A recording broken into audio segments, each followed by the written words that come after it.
నమస్తే welcome to N9 TV Telugu news ముందుగా headlines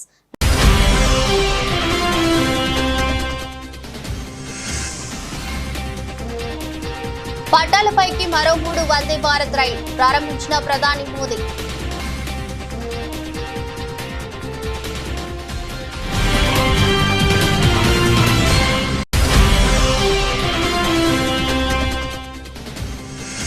పాలమకుల గురుకుల పాఠశాలను సందర్శించిన మాజీ మంత్రులు విద్యార్థులతో మాట్లాడి సమస్యలు అడిగి తెలుసుకున్న హరీష్ రావు సబితా ఇంద్రారెడ్డి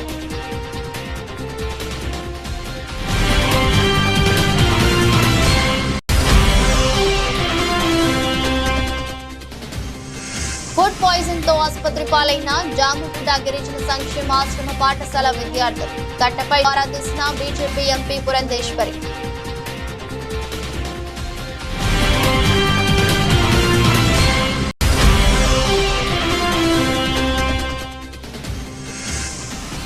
నకరేకల్ ఎమ్మెల్యేనే గుర్తుపట్టని పోలీసులు మండిపడి అవమాన భారంతో వెనుదిరిగిన వేముల వీరేశం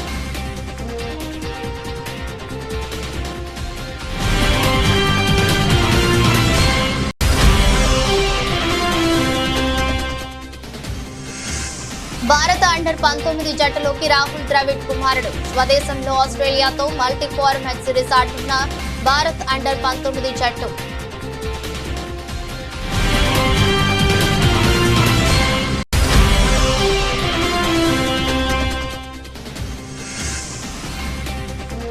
కొనసాగుతున్న దేశీయ స్టాక్ మార్కెట్ల రికార్డుల పరంపర 10 లక్షల కోట్లు పెరిగిన సంపద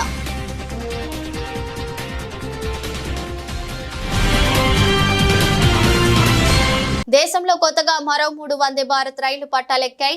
ఇవాళ ప్రధాని నరేంద్ర మోదీ వర్చువల్ విధానంలో ఈ 3 రైళ్లను ప్రారంభించారు.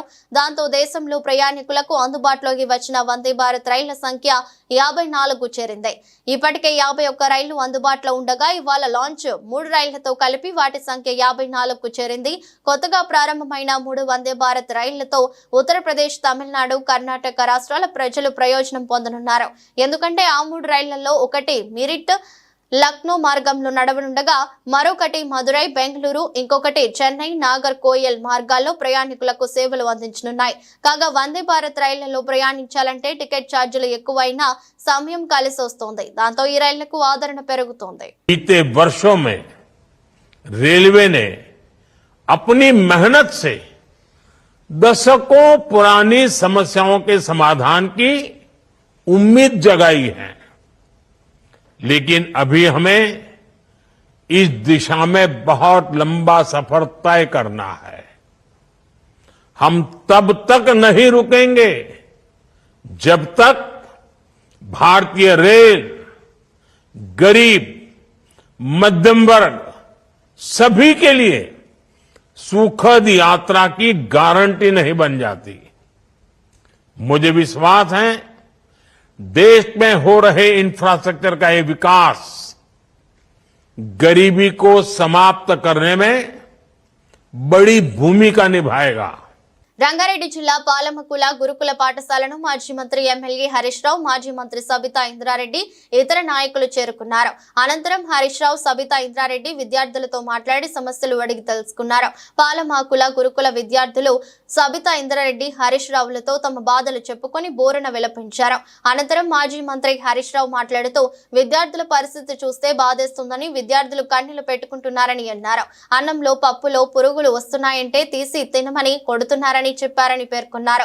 ఒక జత బట్టలు మాత్రమే ఇచ్చారు, 2 జత ఇప్పటి వరకు ఇవ్వలేదని, బుక్స్ కూడా ఇవ్వలేదని 6వ తరగతి విద్యార్థులు చెప్పినట్లు ఎమ్మెల్యే హరీష్ రావు తెలిపారు.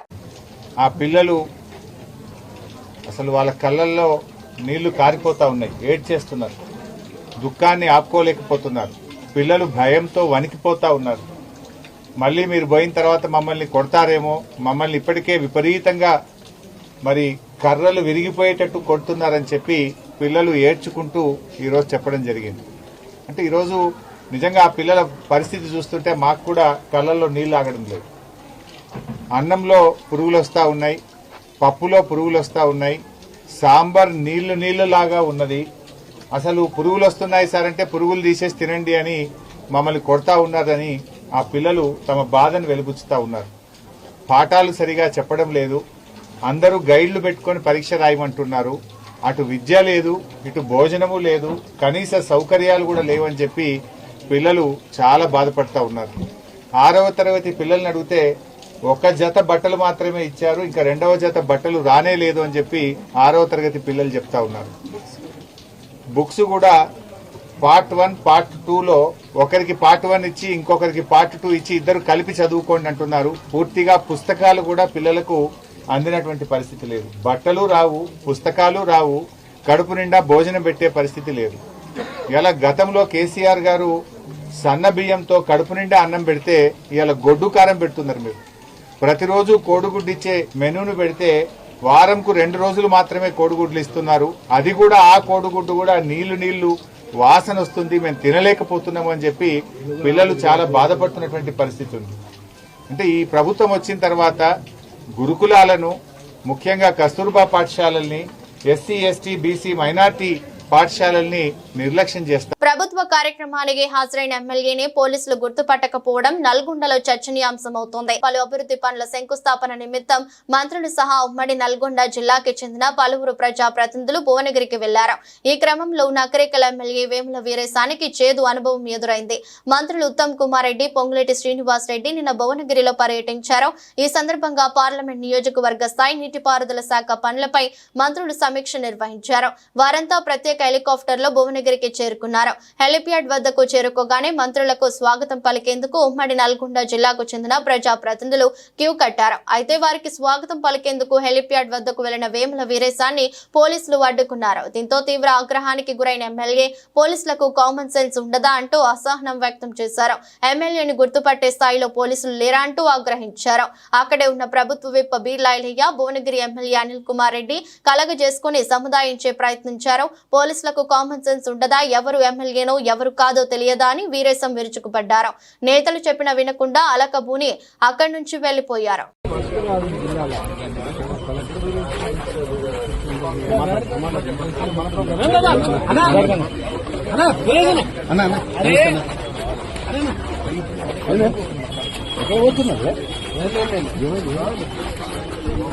పోలీసులు కామన్ సెన్స్ ఉండదా?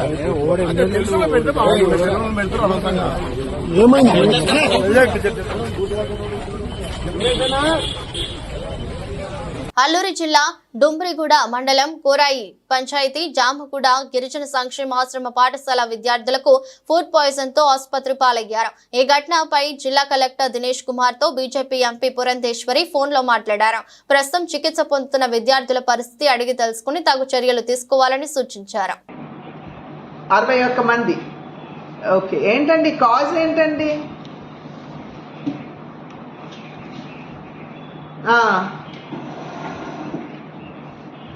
అయ్యో, ఇప్పుడు బ్యాక్టీరియా పల్మనెలా బ్యాక్టీరియా ఉండొచ్చు అని అంటున్నారు. సాల్మనెలా అదేనండి, ఎగ్స్ మాధ్యమంగా వస్తుంది ఇది. Non veg also. Okay, but otherwise స్టేబుల్గా ఉన్నారు కదండి, ఇబ్బంది లేదు కదా? Okay okay okay okay. ఎంత దూరం, ఎక్కడండి స్కూలు? కరెక్ట్గా డుమ్రిగూడ మండలం అని అన్నారు.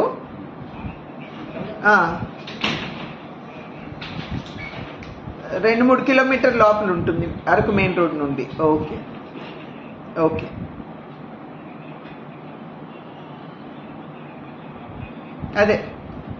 అది ఒక్కసారి మీరు దృష్టి పెడితేనండి, మెన్యూ క్వాలిటీ అది ఏమన్నా మరి ఏమన్నా అట్లాగే. అదర్వైజ్ మెడిసిన్స్ అని అందుబాటులో ఉన్నాయి కదా సార్? Okay okay. సామాజిక భద్రతా భరోసా లక్ష్యంతో రాష్ట్ర ప్రభుత్వం పనిచేస్తోందని సెప్టెంబర్ 1న ఆదివారం సెలవు దినం కావడంతో ఒకరోజు ముందుగానే ఈ రోజు ఎన్టీఆర్ భరోసా లబ్ధిదారులకు పెన్షన్ అందిస్తున్నామని రాష్ట్ర సాంఘిక సంక్షేమ శాఖ, విభిన్న ప్రతిభావంతులు మరియు వయోవృద్ధుల సంక్షేమ శాఖ, సచివాలయం మరియు గ్రామ వాలంటీర్ శాఖ మంత్రి డాక్టర్ డోలా శ్రీబాల వీరాంజనేయ స్వామి అన్నారు. ఎర్రగొండపాలెం నియోజకవర్గం పెద్దారవీడు మండలం దేవరాజుగట్టు గ్రామంలో జోరుగా వర్షం కురుస్తున్న పండుగ వాతావరణం ఆవరణంలో ఎన్టీఆర్ భరోసా పథకం లబ్ధిదారులకు మంత్రి ఎర్రగొండపాలెం నియోజకవర్గ ఇన్ఛార్జి గూడూరి ఎరిక్షన్ బాబుతో కలిసి పింఛన్ నగదును పంపిణీ చేశారు. ఈ సందర్భంగా మంత్రి మాట్లాడుతూ ఎన్నికల మేనిఫెస్టోలో ఇచ్చిన వాగ్దానం మేరకు ఇంతకు ముందు 3,000 రూపాయలు ఉన్న పెన్షన్ ని 4,000 రూపాయలకు పెంచడం, 3 నెలల బకాయిలు కలిపి మొత్తం 7,000 రూపాయల పెన్షన్ జూలై మాసంలో ఇవ్వడం జరిగిందన్నారు. జూలై 1వ తారీఖున 7,000 రూపాయలు పంపిణీ చేసింది. పెన్షన్లు ప్రకటించినటువంటి తేదీ నుంచే 3 నెలల అరియర్స్ కూడా బకాయిలు కలిపి 7,000 ఇవ్వడం జరిగింది. అదేవిధంగా వృద్ధులు వికలాంగులకి 3,000 ఉన్నటువంటి పెన్షన్ రెట్టింపు చేసి 6,000 రూపాయలు ఇవ్వడం జరిగింది. దీర్ఘకాలిక వ్యాధులు ఉన్నటువంటి వాళ్ళకి, మంచానికే పరిమితమైన వాళ్ళకి 15,000 రూపాయలు వాళ్ళకి ఇవ్వడం జరుగుతూ ఉంది. దీర్ఘకాలిక వ్యాధిగ్రస్తులు కూడా 10,000 రూపాయలు ఇవ్వడం జరుగుతూ ఉంది. ఈ భారతదేశ చరిత్రలో ఎన్నడూ లేనంత విధంగా ఇంత గొప్పగా పెన్షన్లు ఇస్తున్నటువంటి ప్రభుత్వం తెలుగుదేశం ప్రభుత్వం. ఎన్డీఏ అధీనంలో ఉన్నటువంటి ఈ ప్రభుత్వం తెలుగుదేశం, జనసేన, బీజేపీలో కలిసి ఉన్న ప్రభుత్వం మీకు తెలియజేస్తా ఉన్నాం. ఈరోజు ఒక్కసారి తీసుకుంటే రాష్ట్రంలో ఆర్థికంగా లోటు ఉంది. అయినప్పటికీ సాహసంగా పెంచిన పరిస్థితులు మేము చేస్తూ ఉన్నాం. ఇదే కాదు, అభివృద్ధి సంక్షేమాన్ని ముందుకు తీసుకెళ్తున్నాం. ఇప్పుడే ఒక వికలాంగ సోదరుడు పెన్షన్ లబ్ధిదారు చెప్పాడు, ఇది మత్కాపురం జిల్లాని చేయాలన్నారు. మేము ఎన్నికల ముందు చెప్పినట్టుగా తప్పనిగా మాట కట్టుబడున్నాం. కొంతమంది ఇక్కడ చొక్కాలు చింపేసి మా జిల్లా ప్రకటించమన్నాడు, తర్వాత మా ముఖ్యమంత్రి వద్దంటే ఆగిపోయామన్నారు. అలాగేముండదు, తప్పకుండా చేస్తాం. సిద్దిపేట జిల్లా దుబ్బాక ప్రభుత్వ ఆసుపత్రిలో మరో అరుదైన ఆపరేషన్ చేసిన వైద్యులు.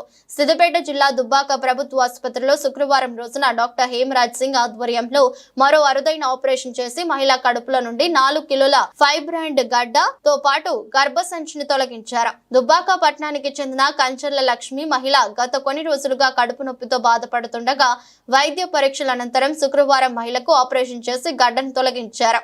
ప్రస్తుతం మహిళ ఆరోగ్యంగా నిలకడగా ఉందని వైద్యులు హేమరాజ్ సింగ్ తెలిపారు. ఇంత మంచి ఆపరేషన్ చేసిన డాక్టర్ హేమరాజ్ సింగ్ కు వైద్య సిబ్బంది, పేషెంట్ కుటుంబ సభ్యులు ధన్యవాదాలు తెలిపారు. వైద్యులను, సిబ్బందిని జిల్లా DCHS డాక్టర్ సాయి కిరణ్ అభినందించారు. Kancharla Lakshmi 53 years female. గత 2 సంవత్సరాల నుంచి బ్లీడింగ్ టీబీ తోటి బాధపడుతున్నది. 15 రోజుల కింద మనకి రావడం జరిగింది. ఇన్వెస్టిగేషన్స్ అన్నీ చేసిన తర్వాత ఫైబ్రాయిడ్ యూట్రస్గా కన్ఫర్మ్ అయింది. హిమోగ్లోబిన్ 6 ఉండే, దాన్ని మనం 4 బాటిల్ బ్లడ్ పెట్టుకొని 12 గ్రామ్స్ చేసుకొని హిమోగ్లోబిన్ ఈరోజు సర్జరీ చేయడం జరిగింది. 3 కిలోల బరువు ఉన్నటువంటి మల్టిపుల్ ఫైబ్రాయిడ్స్ తీయడం జరిగింది. సర్జరీ విజయవంతంగా అయింది. అదేవిధంగా ఎవరికైనా సర్జరీ కానీ మెడికల్గా ప్రాబ్లమ్స్ ఉంటే దుబ్బాక ఏరియా హాస్పిటల్ రావాలని చెప్పి కోరుతున్నాను. Thank you very much. Gudlavalleru college వద్ద పోలీసులు ఆంక్షలు విధించారు. కాలేజ్ లోనికి వెళ్లకుండా వైసీపీ మహిళా నేతలను పోలీసులు అడ్డుకున్నారు. MLC Varadu Kalyani, ZP chairperson Uppala Harika, జిల్లా మహిళా అధ్యక్షురాలు కైలే జ్ఞానంలని పోలీసులు అడ్డగించారు. వాయిత విద్యార్థులతో మాట్లాడేందుకు వెళ్లిన వైఎస్ఆర్ కాంగ్రెస్ పార్టీ బృందం విద్యార్థుల ఆందోళనకు మద్దతు తెలిపేందుకు వెళ్లిన మహిళా నేతలను గేటు వద్దే నిలిపివేశారు. పోలీసుల తీరుపై వైసీపీ నేతలు ఆగ్రహం వ్యక్తం చేశారు.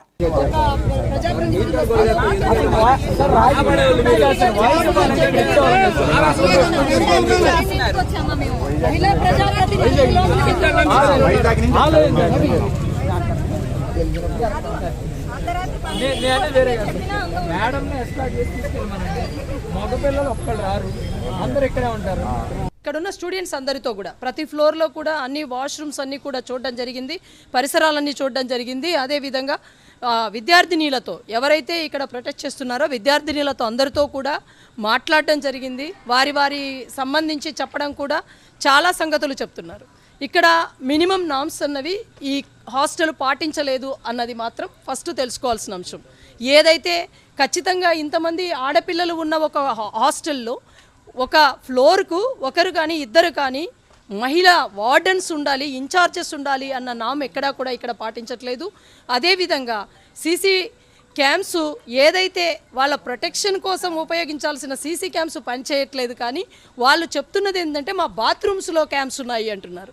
యాజమాన్యము వీటన్నింటి మీద ఖచ్చితంగా బాధ్యత వహించాలి. కొమరం భీం జిల్లా కాగజ్నగర్ పట్నం కాపువాడలో జిల్లా ఎస్పీ శ్రీనివాసరావు ఆదేశాల మేరకు డీఎస్పీ కరుణాకర్ ఆధ్వర్యంలో పోలీసులు కార్డన్ సెర్చ్ నిర్వహించారు. అనంతరం మాట్లాడుతూ సరైన పత్రాలు లేని 100 ద్విచక్ర వాహనాలు, 3 ఆటోలు మరియు గంజాయి, మారక ద్రవ్యాలపై యువకుల అవగాహన సదస్సు నిర్వహిస్తూ కాలనీలో ఎవరైనా అపరిచిత వ్యక్తులు వచ్చినట్లయితే పోలీసులకు సమాచారం ఇవ్వాలని పోలీసులు అన్నారు. ఈ కార్యక్రమంలో కాగజ్నగర్ డీఎస్పీ కరుణాకర్, 3 సిఐలు, 9 మంది ఎస్ఐలు, 100 మంది పోలీసు సిబ్బంది కార్డన్ సెర్చ్ లో పాల్గొన్నారు. ఈరోజు ఆసిఫాబాద్ జిల్లా ఎస్పీ గౌరవనీయులైన శ్రీ శ్రీనివాసరావు గారి ఉత్తర్వు మేరకు రాజారి పట్టణంలోని కాపువాడ, సీబాగ్ కాలనీ, మారుతినగర్ ఏరియాలో కాంటాక్ట్ కమ్యూనిటీ ప్రోగ్రామ్ చేయడం జరిగింది. ఇందులో 3 సిఐలు, 9 మంది ఎస్ఐలు, మొత్తం 90 మంది వరకు పాల్గొనడం జరిగింది. ఇందులో చర్చిలో 100 వెహికల్స్, 2 వీలర్స్ వరకు సీజ్ చేయడం జరిగింది. దానికి డాక్యుమెంట్స్ అన్నీ వదిలిపెట్టి డాక్యుమెంట్స్ ప్రాపర్గా డాక్యుమెంట్స్ లేని వాటిని ఫైల్ చేసి వదిలిపెడతాం. ఇంకా నెంబర్ ప్లేట్ మనం సీజ్ చేయడం జరిగింది. శనివారం ఉదయం గూడూరులో కేంద్ర మాజీ మంత్రి చింతా మోహన్ పర్యటించారు.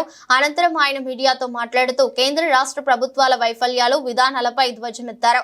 ప్రజలను పూర్తిగా విమర్శించారు. ఆర్థిక బంధంలో శ్రీశిడిలో 200 తీసుకొచ్చింది. నేనే ఎప్పుడు మాట్లాడలేదు పరిశ్రమలని. ఊరికే దగా మాటలు మాట్లాడి పరిశ్రమల పేరుతో మభ్య పెడుతున్నాడు. దేశంలో నిరుద్యోగం పెరిగిపోయింది, రాష్ట్రంలో నిరుద్యోగం పెరిగిపోయింది, ధరలు పెరిగిపోయినాయి, ట్యాక్సులు పెరిగిపోయినాయి. పేదవాళ్ల పరిస్థితి చాలా బలహీనంగా ఉంది. ఒకప్పుడు షాపులు ఇదంతా హాయిగా దర్జాగా ఉండేవాళ్ళు. షాపుల్లో ఉన్నటువంటి వాళ్ళకి ఈరోజు వ్యాపారాలు జరగటం లేదు. దీనికి కారణం ట్యాక్సులు. అంతేకాదు మరి చిన్న చిల్లరంగళ్ళు పెట్టేదానికి కూడా కోటీశ్వరులు వచ్చి కూర్చుంటున్నారు. గూడూరు టౌన్లో కూడా వచ్చి కూర్చో ఉన్నారు. ఇది భారతీయ జనతా పార్టీ వైఫల్యాలు.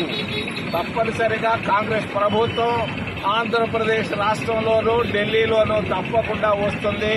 మరి తప్పకుండా కాంగ్రెస్ పార్టీ ప్రధానమంత్రి అయ్యేదానికి సూచనలన్నీ కనపడుతున్నాయని తెలియజేస్తూ ఏదైనా ప్రశ్నలు ఉంటే అడగదని మిమ్మల్ని చేతులెత్తి ప్రార్థిస్తున్నాం. వైసీపీలో వంశం పెరిగాయి. నిన్న మొన్న కొంతమంది ఎమ్మెల్సీలు రాజ్యసభ సభ్యులు కూడా రాజీనామా చేశారు. కొంతమంది ప్రకటించారు, మరి కొంతమంది భవిష్యత్తు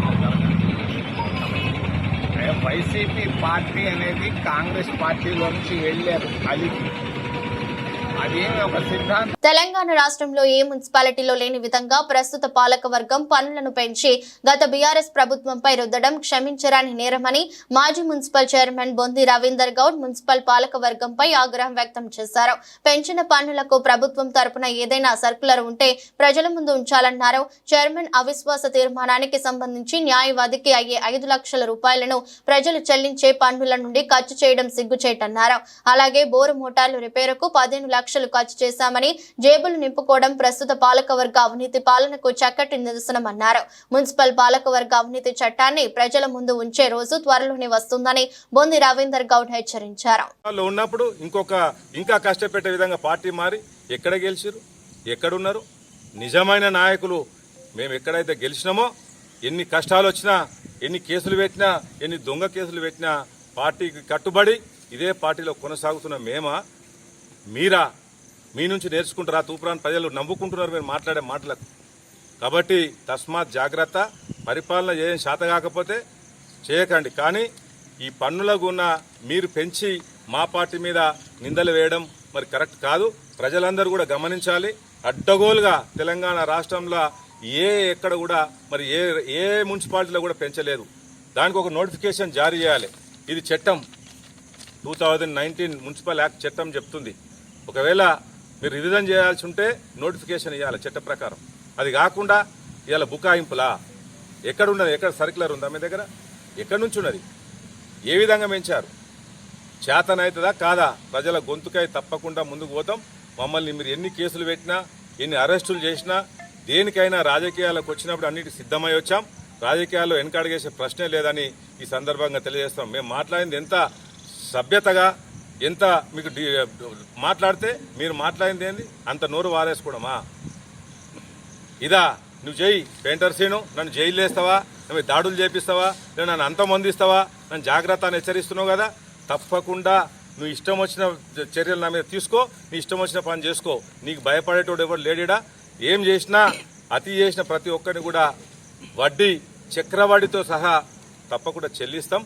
దాంట్లో ఏం అనుమానం లేదు. మేము నిజాయితీగా ఉన్నాం, మంచి పరిపాలన చేసినాం, తూప్రాన్ని అభివృద్ధి చేసినాం, తూప్రానికి అవార్డులు తీసుకొచ్చినాం. ఒక ఉత్తమ మున్సిపల్ చైర్మన్గా సామాజిక భద్రతలో భాగంగా ఎన్టీఆర్ పెన్షన్ భరోసా క్రింద పెన్షన్ లబ్ధిదారులకు ఒకరోజు ముందుగానే ఎన్డీఏ కూటమి ప్రభుత్వం అందజేస్తుందని రాజమహేంద్రవరం ఎమ్మెల్యే ఆదిరెడ్డి శ్రీనివాస్ పేర్కొన్నారు. శనివారం స్థానిక ప్రకాశం నగర్ లో TNTU-C రాష్ట్ర ప్రధాన కార్యదర్శి వర్రే శ్రీనివాస్, జనసేన పార్టీ రాజమండ్రి సిటీ అధ్యక్షులు వై శ్రీను, అధికారులు తదితరులతో కలిసి ఎన్టీఆర్ పెన్షన్ భరోసా పెన్షన్లను అర్హులకు పంపిణీ చేశారు. ఈ సందర్భంగా మాట్లాడుతూ రాష్ట్ర ప్రభుత్వం ఇచ్చిన వాగ్దానం మేరకు అత్యంత ప్రతిష్టాత్మకంగా ప్రతి నెల 1వ తేదీన పెన్షన్ లబ్ధిదారులకు అందజేస్తుందన్నారు. ఆగస్టు నెల పెన్షన్ పంపిణీకి సంబంధించి సెప్టెంబర్ 1వ తేదీ ఆదివారం రావడంతో ఒకరోజు ముందుగానే ఆగస్టు 31వ తేదీన అర్హులైన లబ్ధిదారులు అందరికీ పెన్షన్ అందజేస్తున్నామని అన్నారు. ఆగస్టు 31వ తేదీ స్వతహాగా పెన్షన్లు ఇచ్చేది 1వ తేదీ, అంటే సెప్టెంబర్ 1న ఇవ్వాలి. కానీ సెప్టెంబర్ 1 ఆదివారం అవ్వడం, మరి ఏదైతే ఎన్డీఏ కూటమి అధికారంలోకి వచ్చిన వెంటనే మాటిచ్చి ఉన్నాం, ప్రతి నెల 1వ తేదీన ప్రతి ఒక్కరికి కూడా 100%, ఏ నియోజకవర్గంలో అయితే ఆ నియోజకవర్గంలో 100% వాళ్ళకి పెన్షన్ ఇచ్చే కార్యక్రమం చేస్తామని చెప్పి మాట ఇవ్వడం జరిగింది. ఆ మాటకు కట్టుబడి మరి 1వ తారీఖున ఆదివారం రావడం కాబట్టి ముందు రోజే, 2వ తారీఖు ఇవ్వాలని ఆలోచించలేదు, ముందు రోజే అంటే ఆగస్టులోనే వారికి పెన్షన్ ఇచ్చే కార్యక్రమం ఈరోజు శ్రీకారం చుట్టడం జరిగింది. ఉదయం నుంచి కూడా చాలా వర్షం పడతాం. ఇంతటి వర్షం సైతం లెక్క చేయకుండా అధికారులు, ఎన్డీఏ కూటమి నాయకులు అందరూ కూడా ఎక్కడికక్కడ పెన్షన్ ఇచ్చే కార్యక్రమం చేయడం, ఇంటికే తీసుకువెళ్ళి వారి ఇంటి దగ్గరికే వెళ్ళి పెన్షన్ ఇచ్చే కార్యక్రమం చేయడం జరుగుతూ ఉంది. అలాగే ఈ గడిచిన 2 నెలల్లో కూడా చాలామంది అడుగుతూ ఉన్నారు, అన్యాయంగా మా పెన్షన్ తీసేశారు, కరెంట్ ఛార్జీలు వచ్చినాయి అని, లేకపోతే అనేకమైన కారణాలు. వారందరికీ కూడా మళ్ళా స్పష్టంగా హామీ ఇస్తూ ఉన్నాం. మేము ఎన్నికల ముందు మీకు హామీ ఇచ్చున్నాం, అన్యాయంగా ఏదైతే అర్హులైన వారిని అనర్హులు చేసి పెన్షన్లు తీసేశారో వారందరికీ కూడా పెన్షన్లు ఇచ్చే బాధ్యత మా పైన ఉంది. ఎన్డీఏ కూటమిగా మేము అనర్హులుగా చేసిన వారందరూ ఎవరైతే అర్హులై ఉన్నారో వారందరికీ కూడా పెన్షన్ అతి దగ్గరలో ఇచ్చే కార్యక్రమం కూడా చేయబోతా ఉన్నాం. చూస్తూ ఉన్నాం ఎవరెవరు అర్హులు, వారిని ఏ కారణాల మీద తీసేశారు, ఇవన్నిటిని కూడా స్టడీ చేసి దగ్గరలోనే గౌరవ ముఖ్యమంత్రి గారు ఆ నిర్ణయం కూడా తీసుకుంటున్నారని కూడా వారందరికీ కూడా తెలియజేస్తాం. ఇప్పటికే చాలా సందర్భాల్లో కనబడతా ఉన్నారు, ఏమంటే మా పెన్షన్ తీసేసారు ఎప్పుడు వస్తుందని. వారందరికీ కూడా అతి దగ్గరలోనే మంచి శుభవార్త తెలియజేస్తామని కూడా ఈ సందర్భంగా తెలియజేస్తూ, ఏదేమైనా ఎన్డీఏ కూటమి ఇచ్చిన ప్రతి హామీకి కట్టుబడి ఉంది. ఒక్కొక్కటిగా చేసుకుంటూ వస్తూ ఉన్నాం. పెన్షన్లు పెంచుతామన్నాం, పెంచాం. అన్నా క్యాంటీన్లు ఓపెన్ చేస్తానన్నాం, చేసాం. అలాగే స్కిల్ సెన్సస్ చేస్తా ఉన్నాం. దాని ద్వారా ఏదైతే నిరుద్యోగ యువత ఉన్నారో నిరుద్యోగ వృత్తి ఇచ్చే విధంగా వారికి ఉద్యోగ అవకాశాలు కల్పించేందుకు స్కిల్ సెన్సస్ని కూడా ఈ పాటికే పూర్తి చేసుకున్నాం. అలా ఒక్కొక్కటిగా అన్నీ కూడా చేసి ఏదైతే ఎన్డీఏ కూటమి మేనిఫెస్టోని మేము ఎన్నికల ముందు చెప్పుకున్నాం 100% అమలు చేసే బాధ్యత ఎన్డీఏ కూటమి మా పైన ఉంది, చేస్తామని కూడా ఈ సందర్భంగా తెలియజేస్తాం. హైదరాబాద్ లోని అడిక్మెట్ డివిజన్ రామ్ నగర్ లో హైడ్రా కూల్చివేతలు చేపట్టింది. రామ్ నగర్ చౌరస్తాలోని మనమ్మ కాలనీలో నాలను ఆక్రమించి నిర్మించిన కట్టడాలను 2 రోజుల క్రితం హైడ్రా కమిషనర్ రంగనాథ్ పరిశీలించారు. దీనిపై నివేదిక సమర్పించాలని జీహెచ్ఎంసీ రెవెన్యూ అధికారులను ఆదేశించారు. నిర్మాణాలు అక్రమమే అని నిర్ధారించిన అనంతరం హైడ్రా అధికారులు శుక్రవారం ఉదయం కూల్చివేతలు చేపట్టారు. ఇక్కడ విక్రమ్ యాదవ్ అనే వ్యక్తికి చెందిన స్థలంలో అక్రమంగా కల్లు కాంపౌండ్ కొనసాగుతుందని స్థానికులు 2 రోజుల క్రితం హైడ్రా కమిషనర్ కు ఫిర్యాదు చేశారు. అక్రమ నిర్మాణాలు చేపట్టారని అందులో పేర్కొన్నారు. దీంతో స్పందించిన యాంత్రాంగం అక్కడి కల్లును పారబోసి పూర్తిగా సామగ్రిని తొలగించి కూల్చివేతలు చేపట్టింది. ఫిర్యాదు చేసిన 2 రోజుల్లోనే హైడ్రా చర్యలకు ఉపక్రమించడంపై స్థానికులు హర్షం వ్యక్తం చేశారు. ప్రపంచంలోని అతిపెద్ద కార్గో విమానాల్లో ఒకటైన ఎయిర్ బస్ బేలుగా నిన్న హైదరాబాద్ లోని శంషాబాద్ అంతర్జాతీయ విమానాశ్రయంలో ల్యాండ్ అయింది. వేల్ ఆఫ్ ది స్కై అని పిలిచే ఈ ఎయిర్ బస్ A300-608 ST విమానం శుక్రవారం తెల్లవారుజామున 12:30 ఎయిర్పోర్ట్ లో ల్యాండ్ అయింది. అంతకుముందు ఇది మస్కట్ అంతర్జాతీయ విమానాశ్రయం నుంచి బయలుదేరింది. థాయిలాండ్ వెళ్తూ ఇంధనం నింపుకునేందుకు ఇక్కడ ఆగింది. అనంతరం నిన్న మధ్యాహ్నం 3 గంటలకు తిరిగి థాయిలాండ్ బయలుదేరింది. ఈ ఆకాశ తిమింగలం ప్రయాణం ఈ నెల 27న ఫ్రాన్స్ లోని టౌలౌస్ విమానాశ్రయం నుంచి మొదలైంది. ఆ తర్వాత అదే దేశంలోని మార్సేయల్లో ల్యాండ్ అయింది. 28న ఈజిప్ట్ రాజధాని కైరో చేరుకుంది. 29న కైరోలో టేక్ ఆఫ్ తీసుకుని ఓమన్ లోని మస్కట్ విమానాశ్రయంలో ల్యాండ్ అయింది. అక్కడి నుంచి థాయిలాండ్ వెళ్తూ హైదరాబాద్ లో ల్యాండ్ అయింది.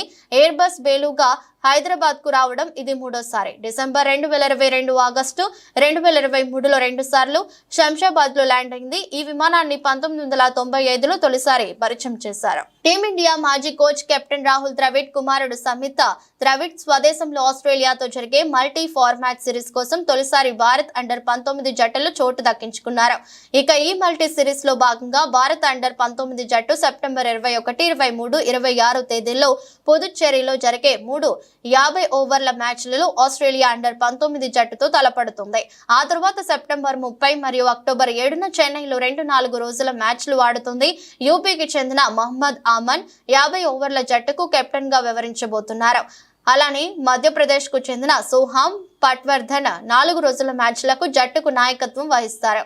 ఇదిలా ఉంటే సమిత్ ద్రవిడ్ ఇటీవలే తన మొదటి సీనియర్ పురుషుల T20 క్రికెట్ లోకి అరంగేట్రం చేశాడు. కర్ణాటకలో జరుగుతున్న మహారాజా T20 ట్రోఫీలో మైసూరు వారియర్స్ జట్టుకు ప్రాతినిధ్యం వహిస్తున్నారు. ఈ టోర్నీలో మిడిల్ ఆర్డర్ లో బ్యాటింగ్ చేస్తున్న ద్రవిడ్ ఇప్పటి వరకు 7 ఇన్నింగ్స్లలో 114 స్ట్రైక్ రేటుతో 82 పరుగులు చేశాడు. సమిత్ మీడియం పేస్ బౌలింగ్ కూడా చేయగలడు. అయితే ఇప్పటి వరకు అతని బౌలింగ్ వేసే అవకాశం లేదు. శనివారం టోర్నీ సెమీఫైనల్లో హుబ్లీ టైగర్స్ తో మైసూరు వారియర్స్ తలపడనుంది. దేశీయ స్టాక్ మార్కెట్ల రికార్డుల పరంపర కొనసాగుతుంది. రోజుకొక చారిత్రక గరిష్ట స్థాయికి చేరుకుంటున్న సూచీలు శుక్రవారం మరో మైలురాయికి చేరుకున్నాయి. అంతర్జాతీయ స్టాక్ మార్కెట్ల జోరు కొనసాగుతుండటం, విదేశీ సంస్థాగత పెట్టుబడిదారులు భారీగా నిధులు కుమ్మరించడం, వచ్చే నెలలో అమెరికా ఫెడరల్ రిజర్వ్ వడ్డీ రేట్లను తగ్గించే అవకాశాలుండటం మదుపరుల్లో ఉత్సాహాన్ని నింపాయి. ఫలితంగా ఇంట్రాడేలో 500 పాయింట్లకు పైగా పెరిగిన 30 షేర్ల ఇండెక్స్ సూచీ సెన్సెక్స్ చివరకు 231.16 పాయింట్లు లాభపడి చారిత్రక గరిష్ట స్థాయి 82,365.77 వద్ద ముగిసింది. వారాంతం ట్రేడింగ్ లో 2,228 సూచీలు లాభపడగా 1,701 సూచీలు నష్టపోయాయి. మరో సూచీ నిఫ్టీ సైతం ఉన్నత శిఖరానికి చేరుకుంది. వరుసగా 12 రోజులుగా పెరుగుతూ వచ్చిన నిఫ్టీ శుక్రవారం సైతం 82.95 పాయింట్లు ఎగబాకి 25,235.90 పాయింట్ల వద్ద ముగిసింది. దీంతో స్టాక్ మార్కెట్ల వరుస ర్యాలీతో మదుపర్ల సంపద 10 లక్షల కోట్ల పెరిగింది. గత 9 సెషన్లలో సెన్సెక్స్ 1,941 పాయింట్లు లాభపడటంతో BSEలో లైస్టెన్ సంస్థల మార్కెట్ విలువ 10,28 కోట్లు పెరిగి 4,64,39,993.77 కోట్లకు చేరుకుంది. వచ్చే నెలలోనే ఫెడ్ వడ్డీ రేట్లను తగ్గించడంతో గ్లోబల్ మార్కెట్లు ఉవ్వెత్తున ఎగిశాయి. దీంతో దేశీయ సూచీలు కూడా పరుగులు పెట్టాయని Geojit financial services head Vinod Nair తెలిపారు. వార్తలు ముగించే ముందు మరోసారి హెడ్లైన్స్.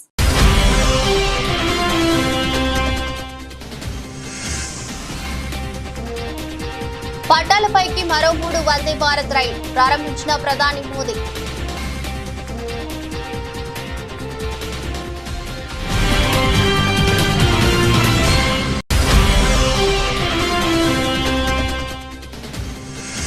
పాలముకుల గురుకుల పాఠశాలను సందర్శించిన మాజీ మంత్రులు. విద్యార్థులతో మాట్లాడి సమస్యలు అడిగి తెలుసుకున్న హరీష్ రావు, సవితా ఇంద్రారెడ్డి.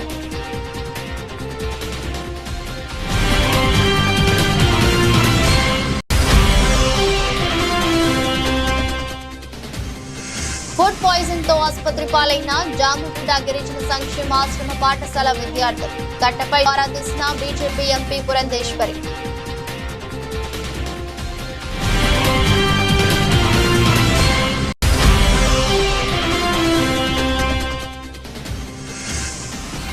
నకరేకల్ ఎమ్మెల్యేనే గుర్తుపట్టని పోలీసులు. మండిపడి అవమాన భారంతో వెనుదిరిగిన వేముల వీరేశ.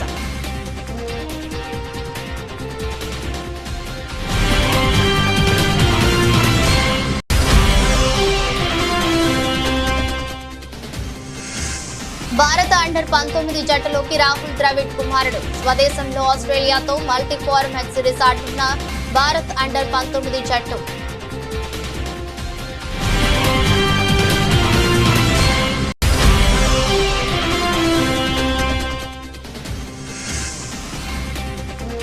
కొనసాగుతున్న దేశీయ స్టాక్ మార్కెట్ల రికార్డుల పరంపర. 10 లక్షల కోట్లు పెరిగిన సంపద.